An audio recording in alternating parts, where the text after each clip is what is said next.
స్వచ్ఛమైన నాణ్యమైన గౌదర్పార్ పూజా ఉత్పత్తులు www.gaudarpar.com ద్వారా ఆన్లైన్ లో ఆర్డర్ చేయండి. మీ ఇంటిని దేవాలయంగా మార్చుకోండి. నమస్తే రమగారు. నమస్తే జయ.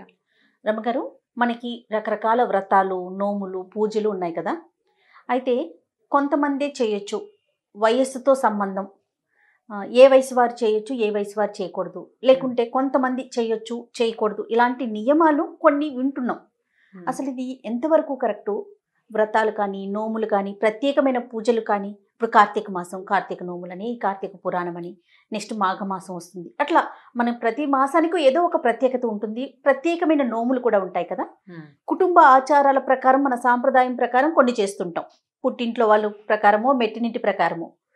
అలా కాకుండా ఇంకా ప్రత్యేకమైన నియమాలు ఇలాంటి పురాణాల్లో ఎక్కడైనా ప్రస్తావించడం జరిగిందండి? ఎందుకు అడుగుతున్నానంటే, కొంతమంది మనకి కామెంట్స్ రూపంలో అడుగుతూ ఉన్నారు.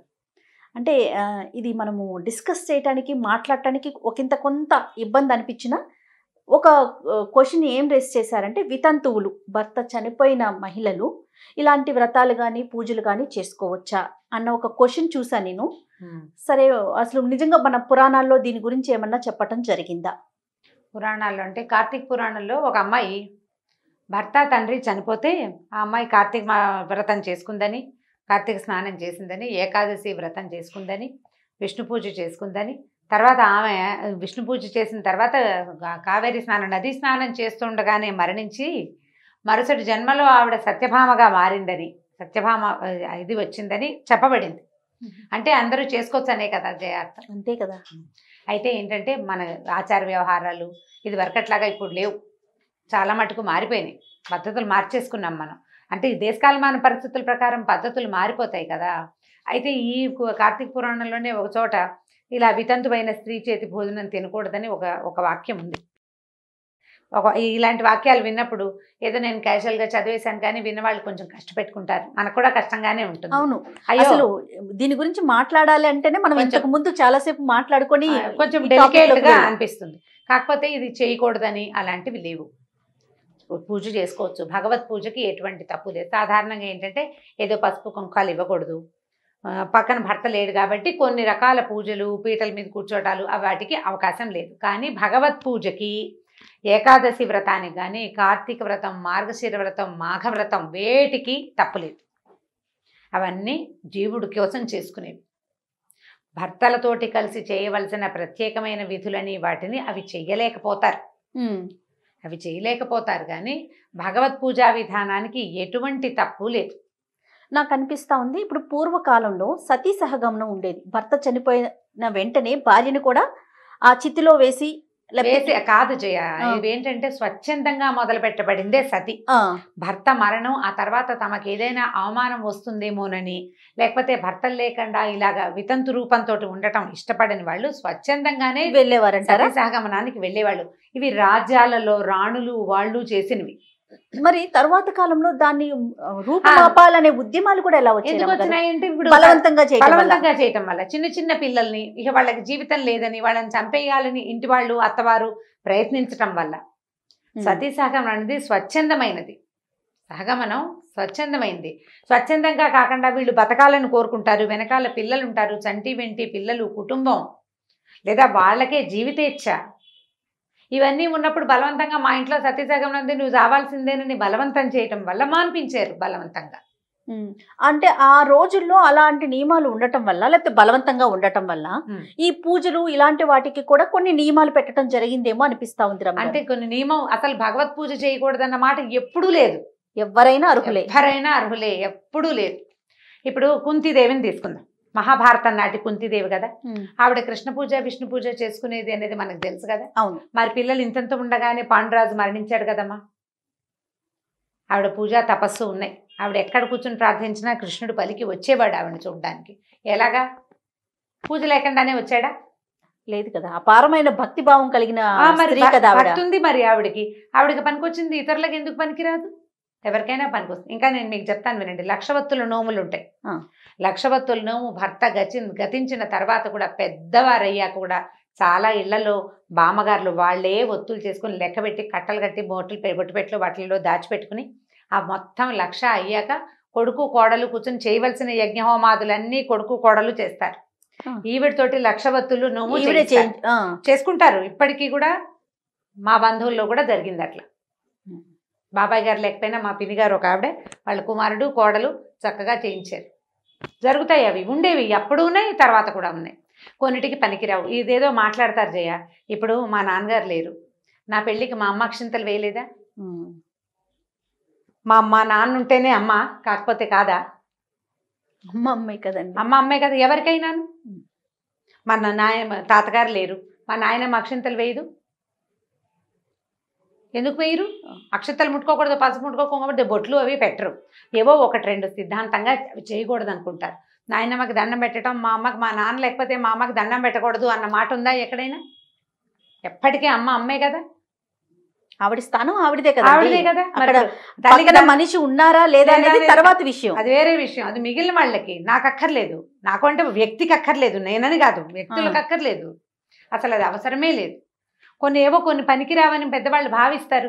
ఆ రెండు మానేసుకుంటే సరిపోతుంది. వాళ్ళు చక్కగా పూజా విధానం అన్ని చేసుకోవచ్చు వాళ్ళ దారిని వాళ్ళు. అది పనికిరాదన్న మాటే లేదు కదా. జీవుడు ప్రతి జీవుడికి సమానమే కదండి. అందరికీ సమానమే. ప్రతి వాళ్ళు భగవత్ పూజకి అర్హులే. అందులో ఎటువంటి నియమము లేదు, దానికి అసలు తప్పే లేదు. ధర్మసింధువులో కూడా ఎక్కడ అయితే ఏంటంటే విధవా భోజనం పనికిరాదు అన్న ఒక వాక్యం అందులో పర్టికులర్గా ఒక సందర్భంలో అని చెప్పారు.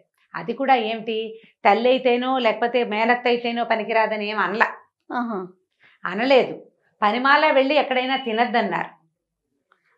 ఇంట్లో అయితే పర్వాలేదు, అసలు ఆ మాట చెప్పబడలేదు అందులో చెప్పబడలేదు. ఇప్పుడు ఒక బ్రాహ్మడు ఆయన ఏకాదశి వ్రతమో ఏదో వ్రతం చేసుకున్నాడు, సాయంకాలం భోజనం చేయాలి. అతనికి ఉన్న తల్లి ఒకతే ముసలావిడ, తండ్రి లేరు. ఎక్కడికి వెళ్ళి తింటాడు? అమ్మ చేతి అన్నం కంటే గొప్పదుందా లోకంలో? అమృతం కదా. మరి ఇప్పుడు అమ్మ సధవా విధవా అన్న మాట వస్తుందా? అయితే రమగారు, మనకి తెలిసిన మన సాంప్రదాయం ప్రకారం హిందూ ధర్మంలో ఒక నెలసరి వచ్చిన ఒక 5 రోజుల లేకుంటే 6 రోజుల ఆ పర్టికులర్ డేస్ వరకు మాత్రమే మనము ఆ భగవంతుని సేవకి దూరంగా ఉంటాం. అంతే కదండి. అంతే. మిగిలిన వాళ్ళు ఎవరు పూజ చేసుకోకూడదు, గుళ్ళోకి వెళ్ళకూడదు, దీపారాధన చేయకూడదు, కార్తీక సమారాధనలు చేయకూడదు, అలాంటిది ఏమీ లేదు. చాలా కథల్లో ఇప్పుడు నేను పూర్తిగా నిర్ణయ సింధువు, ధర్మ సింధువు అవి గట్టిగా చదివిన దాన్ని కాను. కానీ ఏ పురాణంలో, ఇప్పటికి పురాణాలు దీనికి మనం కార్తీక పురాణం చేయడం కోసం ఎన్ని పుస్తకాలు తిరిగేశాను నేను. అవును, ఎక్కడా కూడా చెప్పబడలేదు. ఎక్కడా చెప్పబడలేదు. అలాంటిది అసలు లేనే లేదు. ఒకవేళ ఉందనుకోండి, ఎవరో రాసిందే, అది భగవంతుడు చెప్పింది అయితే కాదు. ఇప్పుడు ఒక అమ్మాయిని, ఒక స్త్రీకి పుట్టాలని, అది పెరగాలని, పెళ్లి చేసుకోవాలని, సంతానాన్ని పొందాలని, తర్వాత భర్త గతించాలని నువ్వు చేసావా? భగవన్ నిర్ణయం కదా. ఇప్పుడు ఆ జీవుడు ఏ అమ్మాయికి అయితే భర్త లేడో, ఏ స్త్రీకి అయితే భర్త లేడో, ఆమెకు మరణించడానికి, ముక్తిని పొందడానికి అర్హత లేదా? ఉంది కదా. అంతే, అందరూ సమానం కదా. ఇప్పుడు ఎవరైనా సరే జీవుల్లో, ఇప్పుడు ఎవరైనా భర్త ఉన్నా, భార్య ఉన్నా, లేకపోయినా, భర్త లేకపోయినా, ఈ మొత్తం జీవులు అందరి లోపల ఉన్న ఆత్మలు పరమాత్మ యొక్క ముక్కలే. ప్రతి జీవికి అర్హత ఉంది, అందులో ఎటువంటి అనుమానము లేదు. పిపీలికాది బ్రహ్మాండ పర్యంతము భగవంతుని యొక్క లీలా విశేషమే, అందులో తేడా లేదు. ఒకవేళ ఎవరైనా అది కాదనంటే వాళ్ళు సరిగ్గా చెప్పట్లేదని అనుకోవాలి. మీరు అన్నట్లుగా ప్రత్యేకమైన పూజలు ఏదైనా అంటే భార్యాభర్తలు కలిసి చేయాల్సి, పీటల మీద కూర్చొని చేయాల్సి, భర్తతో కలిసి చేయవలసిన వాటికి అతను లేడు కాబట్టి, ఆవిడ చేయలేదు కాబట్టి ఇంకొకళ్ళని ఎవరినైనా కూర్చోబెట్టి చేయించుకోవచ్చు. అంతే. అది కూడా ఏంటంటే మరి మన ముందు కాలాల్లో అలా కూడా ఉండేదో కాదో జయ మనకు తెలియదు. మనకంటే ఒక 600-700 సంవత్సరాల క్రితం ఎలాంటి పద్ధతి ఉందో తెలియదు. మనకు ఒక 300-400 వరకే మనకు తెలుసు. అవును, ఆ కథలు, ఆ సాహిత్యమే మనం చూస్తాం. ఆ కథల్లోనే చిట్టి పిల్లలకి పెళ్లిళ్ళు చేసేయటము, వాళ్ళ భర్తలు మరణించగానే వీళ్ళకి గుండు చేయించి ఇంట్లో కూర్చోబెట్టడం, సిగ లేకుండా చేసేసేయటం, ఓ మూల కూర్చోబెట్టడం, వాళ్ళతో పని పాటలు చాకరీ చేయించుకోవటము, అవే మనకు తెలిసిన కథలు. ఇంతకు ముందు ఏం జరిగేదో మనకు తెలియదు. చాలా కాలం క్రితం ఒక రాజావారి ఇంట్లో, ఒక రాజుల కుటుంబంలో పెళ్లి శుభలేఖ వచ్చింది మాకు. ఆ శుభలేఖ ఎవరి పేరు మీద వేశారంటే పిల్లవాడి నాయనమ్మ గారి పేరు మీద వేశారు. ఇది నేను ఎప్పుడు సంగతి చెప్తా, ఒక 23-24 సంవత్సరాల క్రితం అనుకుంటున్నాను నేను. 23 ఏళ్ళైనా అయింది. ఇదేంటండి ఎవరో పెద్దావిడ పేరు వేశారు, వాళ్ళ అమ్మగారి పేరు అంటే కాదు, వాళ్ళ నాయనమ్మ పేరు అని చెప్పారు. తాతగారు లేరు, తండ్రి వాళ్ళ అమ్మగారి పేరుతోటి శుభలేఖ వేశారు పిల్లాడిది. అంటే శుభలేఖ వేయటానికి తల్లుల పేరు పనికొస్తుంది. గౌతమిపుత్ర శాతకర్ణి చెప్పుకుంటున్నాం మనం. అవునండి. ఆయన ఫలానా రాజుగారి కొడుకునని చెప్పాల, గౌతమి గౌతమి కుమారుణ్ణని చెప్పాడు ఆయన. ఆ, ఆ తర్వాత వాసిష్ఠి పుత్ర పులోమావిని కూడా చూసాం కదా మనం. తల్లులకి పట్టం కట్టిన ప్రపంచం మన దగ్గర కూడా ఉంది, ఆ పద్ధతులు ఉన్నాయి మనకి. సీతారామ కళ్యాణం అంటాం కదా అంతే, అమ్మగారు, మనందరికీ సీతేగా తెలిసినది, ముందు. మనందరికీ తెలిసిన సామాన్యమైన ముందు. మాట. సీతే ముందు, సీతే ముందు, అందులో ఎటువంటి అనుమానము లేదు. జానకి రాముడు. ఇప్పుడు ఎలా అంటే ఇది విధానాలు మారుతూ మారుతూ వచ్చాక మనం ఈ మూల కూర్చోబెట్టడం అనే ఒక ఇది ఏర్పడి, ఆ మూల కూర్చోబెట్టిన రోజుల్లో కూడా లక్షవత్తులు నోములు చేయించారు. ఆహా. కేశములు లేని రోజుల్లో కూడా ఆవిడ తాలూకు ఆవిడ సంతానం కూడా కలగకుండానే భర్త గతించాడు అనుకో, వాళ్ళకు కూడా అన్నదమ్ములు కూర్చుని లక్షవతులు, అమ్మాయికి ఏదో ఆస్తి స్వాస్తి ఉన్నాయి, అన్న దగ్గర తమ్ముడి దగ్గర మేనల్లుడి దగ్గర ఉండేది, వాళ్ళ పేట్ల మీద కూర్చుని భార్య భర్త ఈ మొత్తం నోమంతా చేయించి ఆ వ్రత ఫలితం ఆవిడకి దక్కేలాగానే చేసేవారు, భర్త పేరుతో సహా చెప్పించి. ఇప్పుడు ఆ పద్ధతి ఉంది కాబట్టి వ్రతాలకి వీటికి ఎలాంటి సంశయం లేదంట. మనకేంటంటే అనుమానం ఏంటంటే, మనకి బొట్టు పెట్టుకోరు కాబట్టి బొట్టు ఎవరికి పెట్టకూడదని, సాధారణంగా కుంకుమ అది ఇచ్చేటప్పుడు ఏం చేస్తాం, కుంకుమ మనం పెట్టుకుని ఎదుటి వాళ్ళకి పెడుతుంటాం, లేదా ఒకళ్ళ పెట్టగానే వాళ్ళు ఎత్తి మన మొహాన్ని పెడుతుంటారు. కొంచెం మనం అది మానేస్తాం కాబట్టి, కుంకుమ అది తీసుకోవటం అవి మానేస్తారు కాబట్టి మన పనికి రాదన్న భావన మనకు అట్లా అలవాటై ఇది తప్పు చేయకూడదు అని లోపల శంకగా ఉంటుంది. ఇతరులు శంకిస్తారు, ఏదో అయిపోతుందని భావిస్తారు, నలుగురు మాట్లాడేసరికి వీళ్ళకు కూడా భయం వేస్తుంది. కాబట్టి కొన్ని పనులు చేయకపోయినా పర్వాలేదు, కానీ భగవత్ సేవకి ఇప్పుడు పూజలు వ్రతాలు ఇవన్నీ నలుగురు కోసం చేసుకునేవి. వాళ్ళని వెళ్ళి పిలిచి ఎవరికైనా ఇవ్వాలి. నువ్వు చేసుకునే పూజకి ఏముంది, నోము ఇది వేరు కదా. నోము అనగానే వాయనం తాంబూలం, పూజ భగవంతుడికి ఇచ్చేది, ఆయనకి నువ్వు మనిషి అయితే చాలు, నీకు బుద్ధి భక్తి జ్ఞానం ఉంటే చాలు, అంతే, ఇంకేం అక్కర్లేదు. సద్బుద్ధి, సద్బుద్ధి అదే కావాలి. ఈ శంకలు ఏమి పెట్టుకోవద్దమ్మా, వీటి మీద అనుమానాలు లేదు. మా వదినలే, మా అన్నయ్య లేరు, మా వదినకి దండం పెట్టచ్చా లాంటివి అడగండి, అది మంచి మాట కాదు.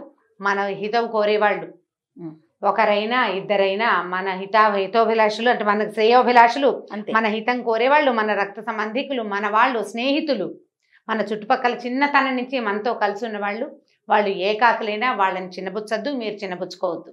చక్కగా దండం పెట్టి అక్షింతలు వేయించుకోవచ్చు, ఏ తప్పు లేదు, దాంట్లో తప్పు లేదు. వాళ్ళు పూజ చేసుకుంటుంటే వాళ్ళ పూజకు సహాయం చేస్తే ఇంకా కొంచెం మంచిది కూడా. దాని మీద అసలు టెన్షన్ అక్కర్లా, మనం ఎంతసేపు మాట్లాడక్కర్లేదు. రైట్. ఓకే రమ్మగారు, నమస్తే. నమస్తే. ఈ వీడియో కనుక మీకు నచ్చినట్లయితే లైక్ చేయండి, షేర్ చేయండి. మరిన్ని వీడియోస్ కోసం మా ఛానల్ని సబ్స్క్రైబ్ చేసుకోండి.